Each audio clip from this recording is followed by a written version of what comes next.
உருளைக்கிழங்கு வச்சுக்கிட்டு ஹெல்த்தியான அதே சமயம் ரொம்ப டேஸ்டியான தோசை செய்முறை பார்த்துடலாமா? அட்டகாசமான டேஸ்ட்டில் இருக்கும். கண்டிப்பாக ட்ரை பண்ணி பாருங்கள். சம்பா கோதுமை 1 கப்பு, 1 கப்பு அளவுக்கு ஓட்ஸ் ரெண்டுமே ஈக்குவலாகவே எடுத்துக்கலாம்.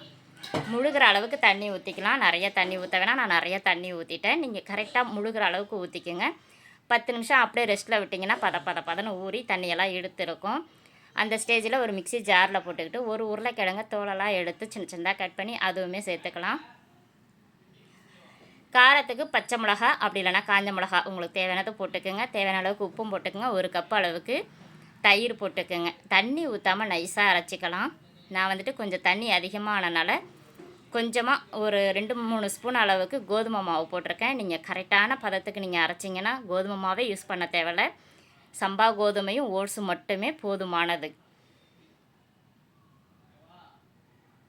நல்லா கட்டி முட்டி இல்லாமல் நான் கோதுமை மாவை கரைச்சிக்கிட்டேன். இன்னுமே வந்துட்டு எனக்கு தலைமுடி கொட்டுது, தலைமுடியே கொட்டாத அளவுக்கு ஒரு ஃபுட்டு சாப்பிட்ணும் அப்படின்னு நீங்கள் நினச்சிங்கன்னா ஒரு கைப்பிடி அளவு கருவேப்பிலை, ஒரு கைப்பிடி அளவுக்கு கொத்தமல்லி தழை ஒரு மிக்சி ஜாரில் போட்டுக்கிட்டு நம்ம ரெடி பண்ணி வச்சுருக்கிற மாவை உங்களுக்கு தேவையான அளவுக்கு தோசைக்கு அந்த மாவை இதில் ஊற்றி நைஸாக அரைச்சிடுவோம்.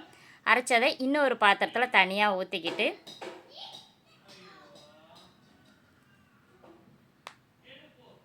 தேவையான அளவுக்கு இதுலேயும் உப்பு போட்டு கரைச்சி வச்சுக்குவோம். இந்த மாவு புளிக்கணும்லாம் அவசியமே கிடையாது. அப்படியே நம்ம டைரெக்டாகவே சாப்பிட்லாம். இன்னும் சொல்லப்போனால் காலையில் சாப்பிட்டிங்கன்னா இதோடைய ஃபுல் சத்துமே நமக்கு அப்படியே கிடச்சிரும். நைட்டை விட காலையில் சாப்பிடுங்க, இன்னுமே ஹெல்த்தி.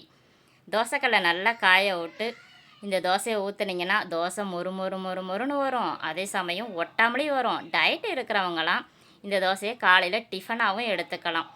10 நாளைக்கு மாவை ஆட்டி வச்சு புளிக்க வச்சு அதில் கோதுமை மாவு மைதா மாவு இப்படி எல்லாத்தையும் கலந்து சாப்பிட்றதுக்கு பதில் திட்டமாக மாவை அரைச்சி திட்டமாக ஒரு நாளைக்கு ஒரு வெரைட்டியில் நம்ம தோசை சாப்பிட்டோன்னா நம்ம ஹெல்த்தியும் சூப்பராக இருக்கும், ஹேரும் சூப்பராக வளரும். கண்டிப்பாக இந்த மெத்தடில் நீங்கள் ட்ரை பண்ணி பாருங்கள்.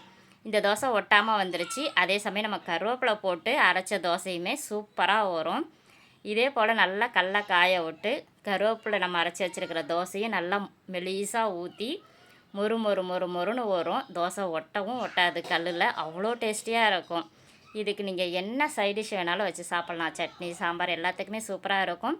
கண்டிப்பாக குழந்தைங்களுக்கு இந்த மெத்தடில் நீங்கள் தோசை ஊற்றி கொடுங்க. லஞ்ச் பாக்ஸாகவும் எடுத்துக்கிட்டு போகலாம். ட்ரை பண்ணி பாருங்கள்.